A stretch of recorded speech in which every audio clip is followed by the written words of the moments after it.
রুবেল, আমি আজ একটু দেরি করে ফিরব রে। সালাম মিয়ার বাড়িতে নতুন লোক আসছে, কাজ বেশি। ঠিক আছে মা, তুমি চিন্তা কইরো না, আমি বাড়ির সব কাজ করে রাখব। আচ্ছা বাপ, তাহলে আমি এখন যাই। তুই সাবধানে থাকিস। ঠিক আছে মা, তুমি যাও, আমি বাড়িতে ভালোই থাকব। তারপর জাহানারা বেগম তার কাজে চলে যায়।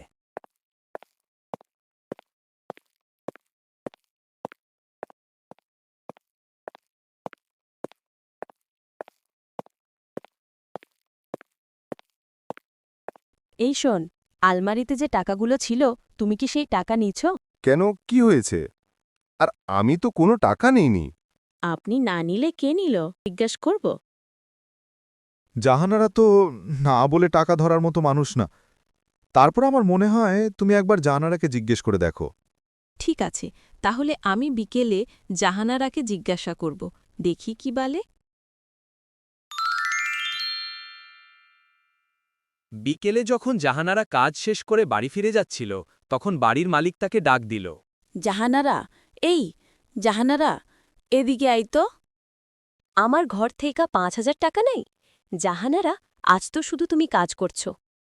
আমি আল্লাহর কসম দিচ্ছি, আমি ১ টাকাও নিচ্ছি না। আমি তো শুধু আমার কাজটাই করছি। আর কি নিবে মা, বাইরের কেউ তো ঢোকে নাই। আমার মনে হয় উনি এই কাজ করেছে। চর এখন কিভাবে মিথ্যা বলছে। কেউ কিছু না বুঝে জাহানারার গলায় চোরের দোষ চাপিয়ে দিল। বাড়ির মালিক রাগে বলল, কাল থেকে আমার বাড়িতে আর কাজ করতে আসবা না, আমি অন্য লোক নিয়ে নেব। জাহানারা কিছু বলল না, শুধু চোখের জল মুছে বাড়ি থেকে বেরিয়ে এলো।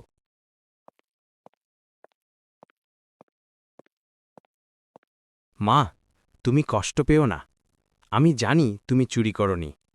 মা, অন্য কেউ তোমাকে বিশ্বাস করুক বা না করুক, আমি তোমাকে বিশ্বাস করি। কিন্তু বাবা, আমার তো এখন আর চাকরিটা নেই। এখন সংসার চালাবো কি করে? আর ঘরে তো কোনো বাজারও নেই। তুমি চিন্তা করো না মা, কাল থেকে আমি কাজ শুরু করব, আর আমি এখন থেকে সংসারের হাত ধরলাম। কিন্তু বাবা, তুমি তো এখনো অনেক ছোট। তুমি কি করে সংসার চালাবে? আর তুমি কাজ করলে তোমার পড়াশোনার কি হবে?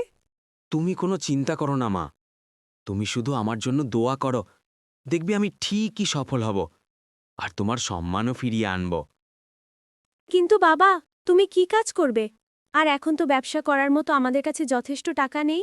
তুমি কোনো চিন্তা করো না মা, আমি আগামীকাল মহাজনের কাছে থেকে টাকা ধার নিয়ে বাবার জমিতে কাজ শুরু করব। পরের দিন সকালে রুবেল গেল রহিমউদ্দিন মহাজনের বাড়িতে। চাচা, আমি জমিতে কাজ করতে চাই, তাই আমার কিছু টাকার দরকার। যদি আপনি কিছু টাকা ধার দিতেন তাহলে আমার অনেক উপকার হতো। ঠিক আছে, কিন্তু তুই তো এখন অনেক ছোট। তুই কি ঠিকমতো কাজ করতে পারবি? আপনি কোনো চিন্তা করবেন না, আমি পারব। আর সঠিক সময় আমি আপনার কিস্তি পরিশোধ করে দেব। ঠিক আছে, তাহলে তুই বিকেলে আমার দোকান থেকে টাকা নিয়ে যাস, আর ঠিকমতো কিস্তি পরিশোধ করবি। পরের দিন থেকেই রুবেল মনোযোগ দিয়ে কাজ শুরু করে। কিন্তু মানুষ তাকে চুরের ছেলে বলেই ডাকত। একদিন রুবেল মাঠের মধ্যে দিয়ে যাচ্ছিল। কিরে, চুরের ছেলে, তুই নাকি এখন কাজ করছিস? তো কি কাজ করছিস? খবরদার আমাকে চুরের ছেলে বলবেন না। আমার মা চুর না, আমার মা কখনো চুরি করে নাই। এই দেখো, চোরের ছেলে আবার মেজাজ দেখাচ্ছে। চোরের ছেলেকে চোরের ছেলে বলবো না তো কি বলবো? আরে, এদের সাথে কথা বলা মানেই হলো সময় নষ্ট। শুধু শুধু এদের সাথে কথা বলে সময় নষ্ট না করে চলো যাই।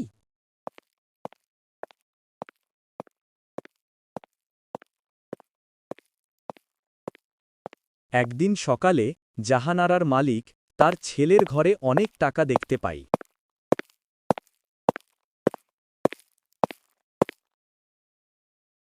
কিরে, তোর কাছে এত টাকা কোথা থেকে? এত টাকা তুই কোথায় পেলি?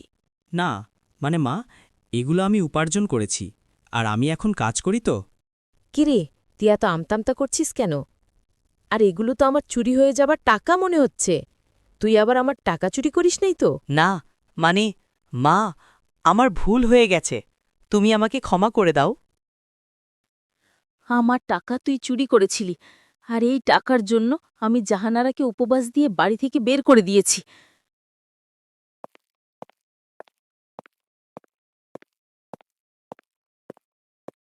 এই যে শুনছ, আমি ভাবতাছি যে আমাদের একবার জাহানারার বাড়ি যাওয়া উচিত।